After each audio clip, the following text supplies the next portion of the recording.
اس واقعے نے میری زندگی میں بہت بڑی تبدیلی لائی، بلکہ تبدیلی کا لفظ بھی شاید وہ حق ادا نہ کرے، انقلاب۔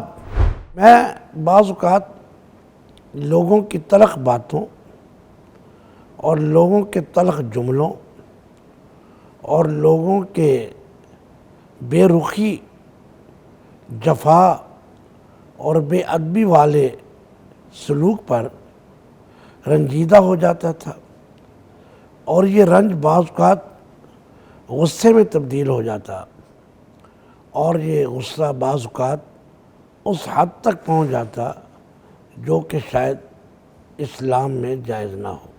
آپ صلی اللہ علیہ وسلم کس قدر حلیم تھے، تحمل والے تھے، برداشت کرنے والے تھے۔ اور پھر میں یہ واقعہ سنانے کے بعد اپنے سامعین اور ناظرین سے پوچھوں گا کہ آپ بتائیں، اگر آپ کے ساتھ یہ سلوک ہو، آپ کا اس وقت رد عمل کیا ہوگا؟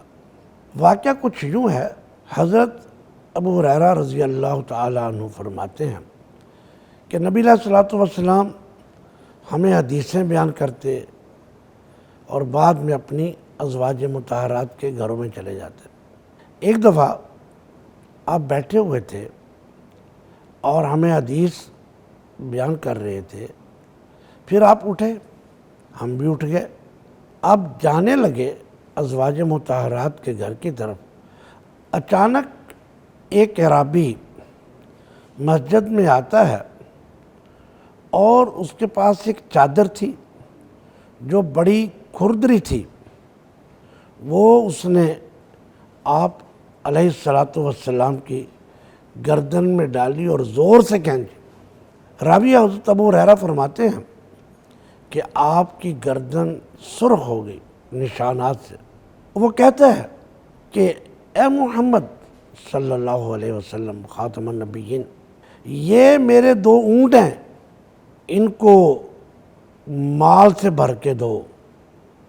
اور اس نے جو الفاظ کہے میں بیان نہیں کر سکتا۔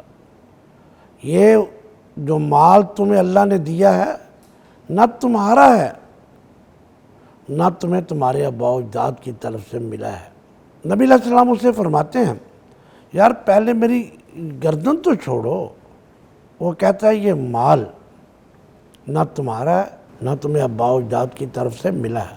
حضور کہتے ہیں لا استغفر اللہ، لا واللہ استغفر اللہ، واللہ استغفر اللہ۔ اب ہوتا کیا ہے، وہ چھوڑتا نہیں ہے۔ نبی علیہ السلام ایک آدمی کو بلاتے ہیں، کسی صحابی کو، کہتے ہیں کہ اس کے ایک اونٹ کو کھجوروں سے بھر دو اور ایک اونٹ کو جو سے بھر دو۔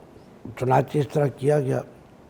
پھر حضور نے صحابہ سے فرمایا اب تم سارے صحابی منتشر ہو جاؤ تاکہ کوئی آدمی اس کو کچھ کہے نہ۔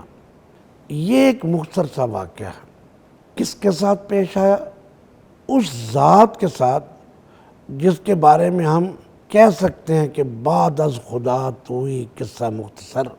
اللہ کے بعد اگر کسی کا درجہ ہے تو رسول اللہ صلی اللہ علیہ وسلم کا درجہ۔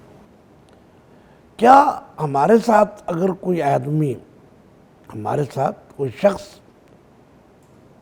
یا کوئی بدو یا کوئی دہقانی یا دیہاتی اس طرح کرے کسی عالم کے ساتھ، کسی شیخ الحدیث کے ساتھ یا کسی اور کے ساتھ، کیا اس کا رد عمل وہی ہوگا جو رسول اللہ کا ہے؟